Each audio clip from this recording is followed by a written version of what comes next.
This world is not what you think it is.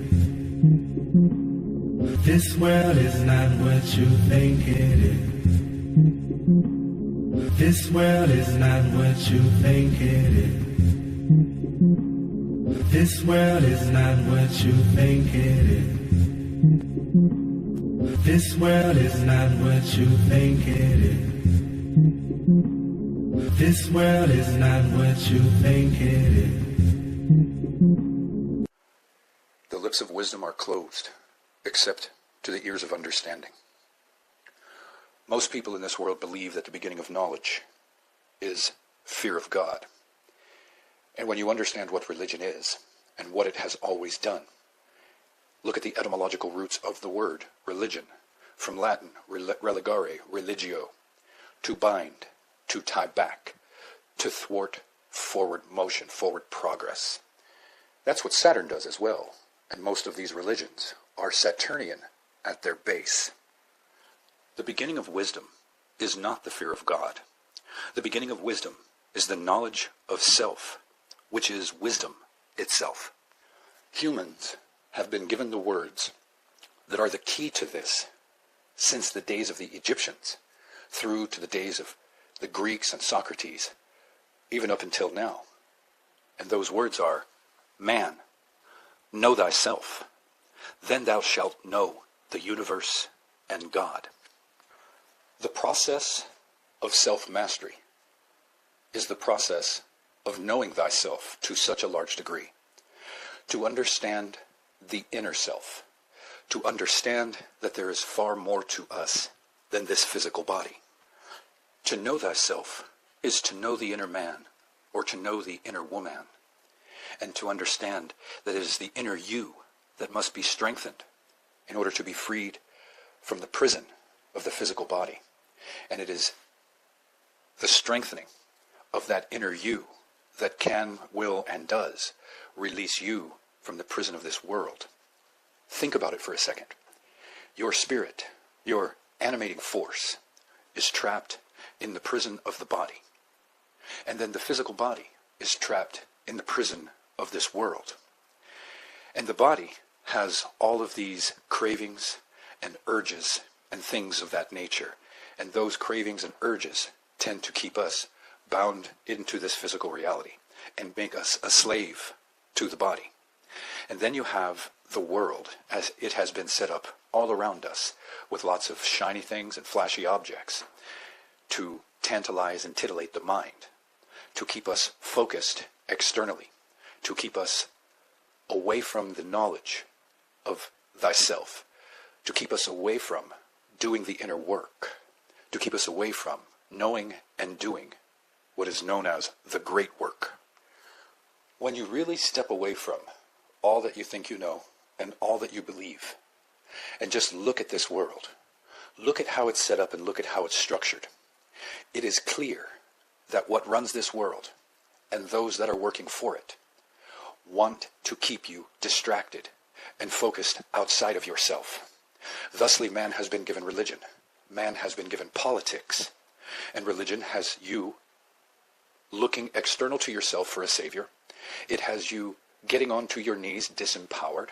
It has you putting what power that you do have outside and external to yourself. Politics has you seeking for a leader, wanting and seeking and needing to be led in many, many respects. And when you look at what religion is and what it has always done upon this earth, and look at the leaders of religion, look at politics and what it has done on this earth, and look at the leaders of politics. Religion and politics, as I said in a previous video, are the two most divisive things that have ever been given to humankind. And those two things have kept humans focused externally, surrendering their power to an outside or an external source, and disempowering themselves by being convinced and believing that there is an external savior, be it something religious or a man in a political suit that is going to somehow change the way that your country runs to make things better for you, or that is somehow going to change the world in some meaningful way. And none of this is rooted in reality. For anyone that has the wisdom of the years, the eyes to see what these mechanisms truly are, religion separates you from yourself in many, many ways, and politics separates us from ourselves as a nation, as a country, as a community, as a race of people. And when just like I said the other day, religious and political ideologies are things that humankind, when you look back through history and know your history, those are the two things that create the ideology that will drive man to kill other men. This world has been designed, constructed, architected, engineered in such a way to pull your focus, to pull your attention away from self and to keep you focused externally. And my reference to self is not in a toxic, selfish way. There is healthy selfishness. I mean, when you think about it, just at a surface level, nobody's going to brush your teeth for you. You've got to be selfish and take that time for yourself. Nobody's going to engage in the self-care that you need. You have to be selfish and take that time for yourself. Nobody's going to exercise for you. You have to be selfish and take that time for yourself. And it goes so much deeper than that. In the self that I'm referring to, it's the inner you. It's the part of us that the vast majority of humans that walk this earth will neglect, will never learn about, because we're so focused on the external world. And to the degree in which you understand the religious inferences, this is Satan's world. And look at what this world is. Look at what this world is revealing itself to be. Look at the agendas at play. Look at the men, or aliens that look like men, that are responsible for crafting this and putting it out in front of you. And people stay focused on their religion. People stay focused on their politics. People stay focused on their television. People stay focused on their social media. And look at how all of these things are ripping man apart, making man and woman vulnerable, weak, weak-minded, soft-headed, ignorant, without knowledge of thyself. Man, know thyself, and you will know the universe. And God was said for a reason. And it's not referring to the God of the Bible, or the Quran, or the Talmud, or the Torah, or any of the gods of Hinduism, or the pantheon of gods throughout Greek and Roman mythology and lore. I'm talking about, inasmuch as we understand the word God, the ultimate is the consciousness that fractured itself, that we all are the fractal pieces of, that this God, inasmuch as you understand it, is experiencing itself through each of our experiences of life. So in order to know that, to know the universe, to know God, you must know thyself. This is what is contained within self-mastery. In order to master yourself, you have to know thyself. And as some of the videos that I've done in the last couple of years have gone into the roots of human suffering, which dove into how we were engineered. Humans need to know and understand how they are built. Mental, emotional, psychological beings. Energy beings that have pharmacological factories built right into their bodies to dose them with chemicals, to induce emotional states. Without understanding these things, we will never know ourselves. Part of knowing thyself is to know and understand your inner wounding in whatever way that manifested for you as a child, as a teenager and an adolescent, or as an adult. Because it is this inner wounding that generates a lot of our behaviors and creates for us the triggers that we have. Think of the behaviors that you've seen coming out of social justice warriors and Antifa types and BLM types. And ask yourself how much inner wounding you think these people may have suffered from as children. And look at the triggers that are all over these people. And look at how they behave. The inner wounding needs to be healed. In order to heal it, you have to go back to it. And most people don't want to. You have to go back through it to understand it, to reconcile it in your mind, to release it, to let it go, to see what lessons were available for you through the process of that wounding, for better or for worse. The condition of humankind, whether we have evolved to that place, been driven to that place, or a little bit of both, is that parents, to such a large degree, screw the pooch so bad in the raising of their children. And in many cases, they inflict upon their own offspring the wounds that were inflicted upon them. And, which came first, the chicken or the egg? Where did this wounding come from that toxifies and perverts the mind in such a way, or that crafts and molds the perception of the parent that has the child that believes that, well, my daddy did it to me, so I'm going to do it to my kid?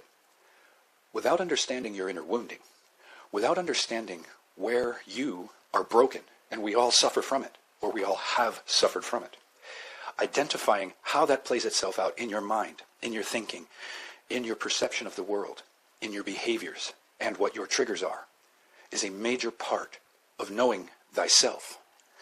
In order to know thyself, and then evolve as a human being, and to grow, and to mature, your inner being must be strengthened. It must be strengthened in order to be freed from the prison of the body, from the prison of this world. And one of the things that is at the root of self-evolution is a spirit of absolute unselfishness and a devotion to the truth. Then you follow self-knowledge. Then you follow and learn to master thyself, to know thyself and to master thyself.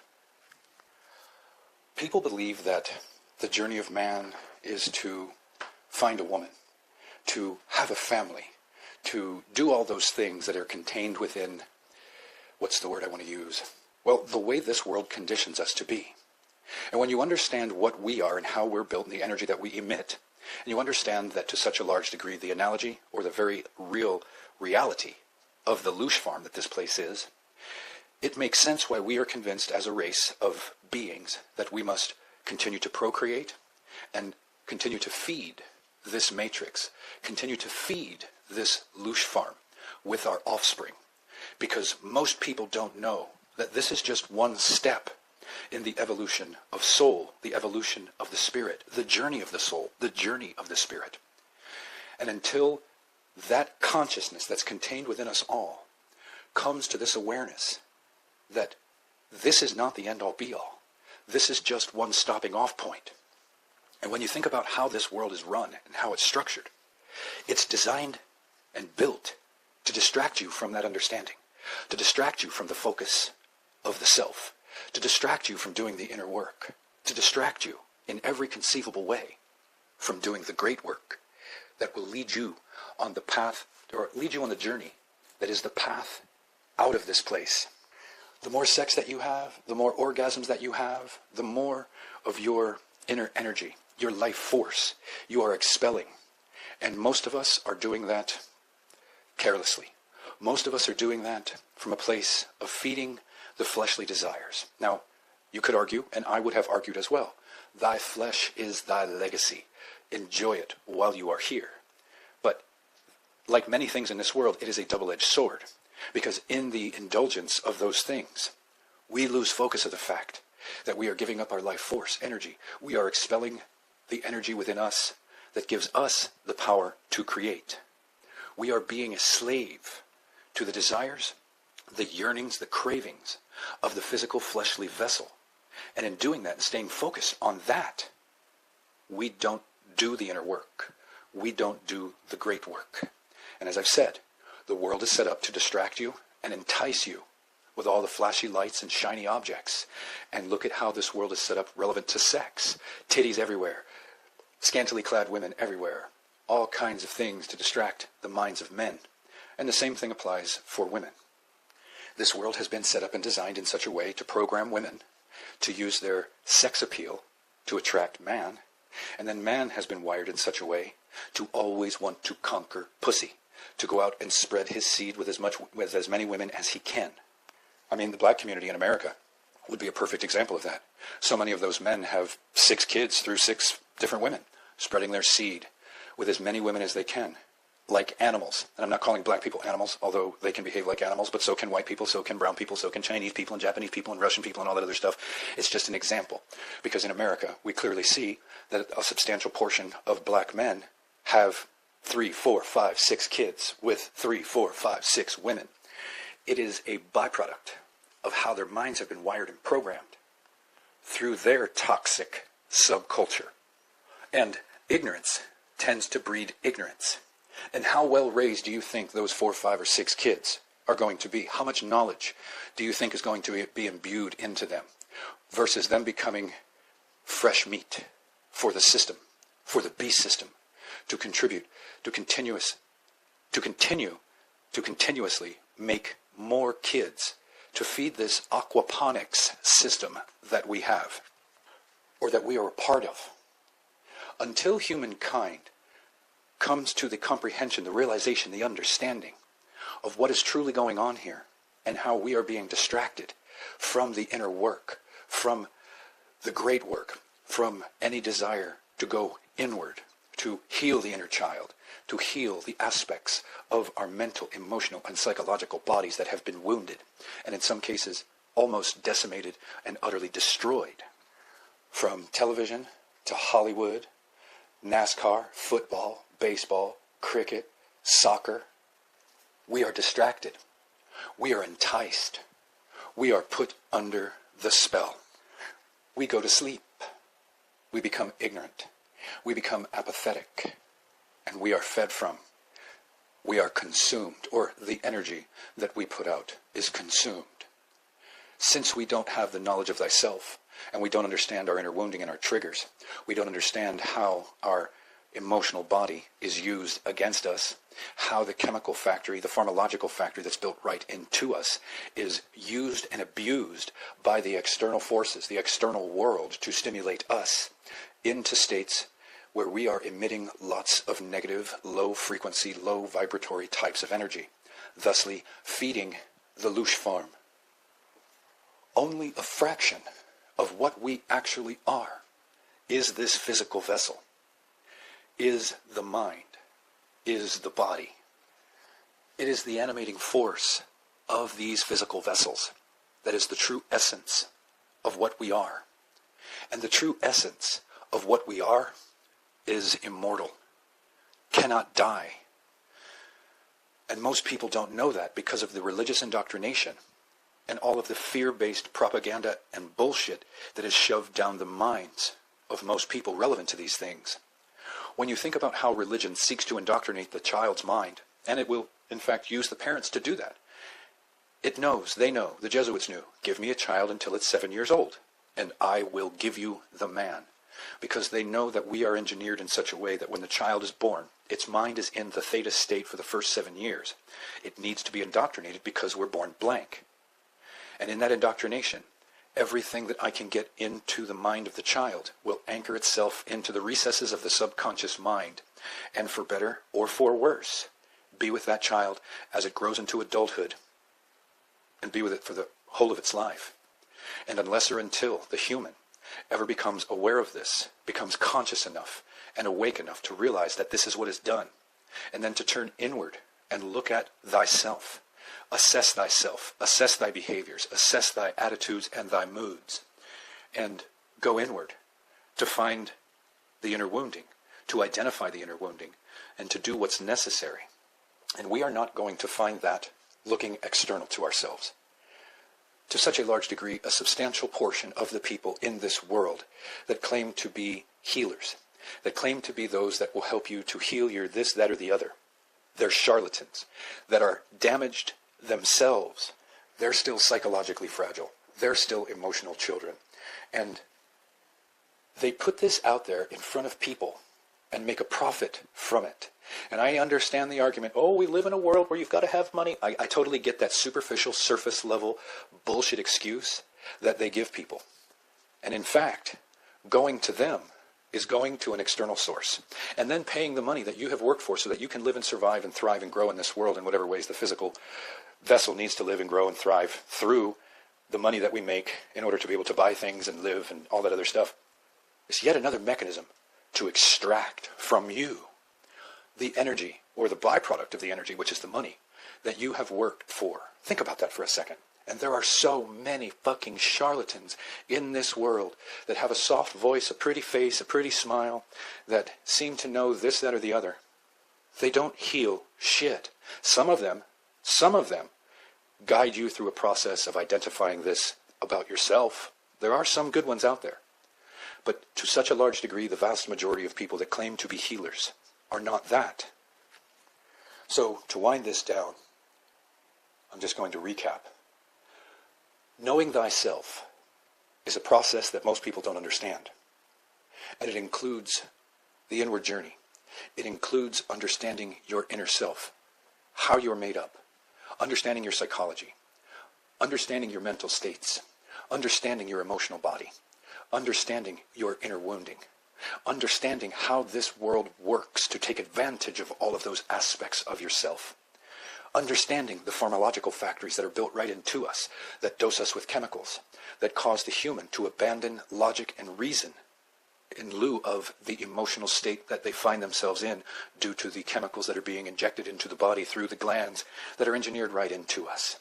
And then this world is set up to stimulate all of the cravings and senses of the physical vessel that is the prison for the spirit, for the soul. And then this world is the prison for the physical vessel. And this world is set up with all these entrappings, all these flashy lights and shiny objects and titties and things of that nature to keep the eyes and the mind titillated, to keep the eyes and the mind focused on the physical fleshly body, focused on the urges and the cravings and the desires of the physical flesh, thereby keeping you trapped here, keeping you anchored into this realm. A lot of people, they're just focused on being cool. A lot of people are just focused on being tough. A lot of people are focused on a lot of things that have no meaning, that have no substance. And these people never grow, really, never evolve in any meaningful or substantive way. They never become anything more than they currently are. And in order to grow, in order to mature, in order to evolve, those trivial things must be put down. And the focus of the mind, the focus needs to shift. The focus on the external and outer world needs to be controlled. And the focus needs to go inward. The focus needs to become something where the human is seeking to strengthen their inner self. The human is seeking to free themselves from the control and the dominion of the physical vessel, of the body, of the fleshly desires, and to be freed from, or not enticed by, the trappings of our surroundings in this world that has been so purposefully crafted and built to be what it is, to distract you, to entice you, to captivate you, to titillate the mind, to captivate the mind and the senses. Now that you've heard this, what will you do? Will you scoff? Will you be in disbelief? Will you think it's all bullshit? Or will you stop and pause and consider and contemplate what has been said to you here and look upon the landscape of this world? Look at what we do to each other. Look upon the landscape of yourself, your inner self, and what you do to other people, how you deal with and respond to other people. And this is not from a place of judgment from me. You judge yourself. You judge this world. And you come to your own conclusions. This journey cannot be done for you. This work, like push-ups, cannot be done for you. You have to want it. And you have to be willing to make the sacrifices of personal time, leisure time, chase and skirt time, TV time, game time, bong time, going to the bar time, whatever time it is that you spend focused on the trivialities of this world that do not teach you, learn you, grow you, help you to evolve, help you to strengthen yourself as a being. As I said when I opened this monologue, the lips of wisdom are closed, except to the ears of understanding.